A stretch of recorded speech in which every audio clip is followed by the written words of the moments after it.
The city project is scheduled to be completed in November of this year.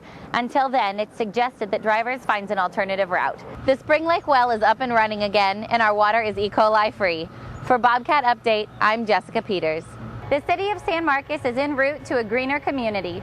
For Bobcat Update, I'm Jessica Peters. A groundbreaking ceremony this week kicked off the construction on McCarty Lane outside the Embassy Suites Hotel.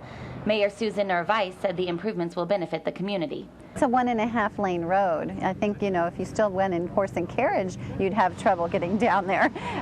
So one is to bring it up to standards, and so then it would increase the width of the road, which increases safety and also, saves time. Hays County Precinct 3 Commissioner Will Conley is pleased. And here we are 55, 60 years later, finally making it happen. It's an exciting time and gives us a great sense of accomplishment that we're finally able to pull this off. The city and Hays County officials are excited about the expansion, but not all the citizens of San Marcos are as satisfied. Jason Perez owns a home on McCarty Lane. I'll be happy that it'll be safer for us to come out of the driveway, but kind of sad to see all these trees and fence go out. Perez is losing about 12 feet of his front yard, a few trees, flower bushes, and his brick and wrought iron fence. It's hard to see them knock down all these trees and fence and all that, but it needs to be done. So much traffic flowing through here, it just needs to be done. The city is rebuilding and covering the cost of reconstructing Perez's fence. The city will also help other residents affected by the construction. When the roadwork is complete, McCarty will be an urban 4-lane roadway.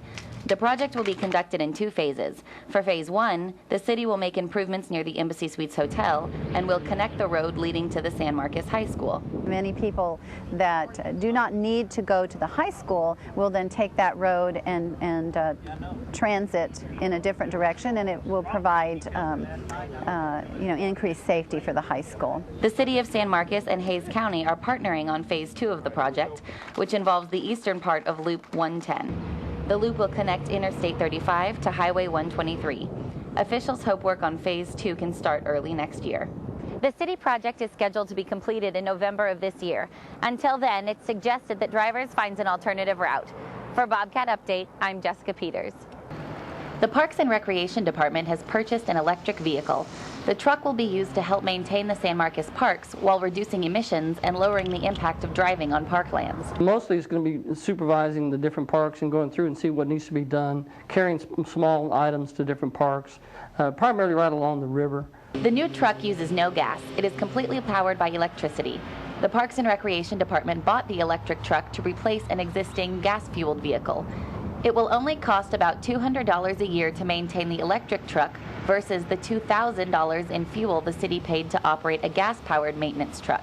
The Director of Community Services, Rodney Cobbs, says city officials are excited to have a vehicle that is environmentally sensitive. He says the city has been moving toward becoming greener over the past few years. The hybrids are the Ford Escapes. And we've got one here, and I think we have 4 or 5 of them. I'm not exactly sure how many, but those are working out pretty good. The Parks and Recreation Department has only purchased 1 electric vehicle so far, but there are plans to buy more later. The city of San Marcos is en route to a greener community. For Bobcat Update, I'm Jessica Peters. Controversial legislation is brewing in Washington that will affect the radio broadcasting industry. The bill would enact a performance tax. It would benefit artists whose music is played on radio stations like Texas State's KTSW. Broadcasters would have to pay an extra fee, and it's a fee they don't want to pay. The National Association of Broadcasters is opposing the bill, stating the radio stations already provide $2.4 billion in sales for the music industry. The NAB also argues the fee would force some small stations off the air and that up-and-coming artists would struggle to get airtime. Kentucky officially has some competition. According to the Austin American-Statesman, Texas' first legal bourbon distillery will be pre-releasing its first batch on March 2nd, Texas Independence Day.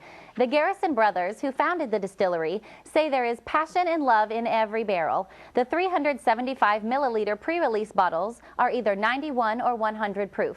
Texas' first bourbon is in high demand, but will only be available in Gillespie and Blanco counties. The Garrison brothers are making sure that everyone who helped get the distillery running will get a bottle on the release date.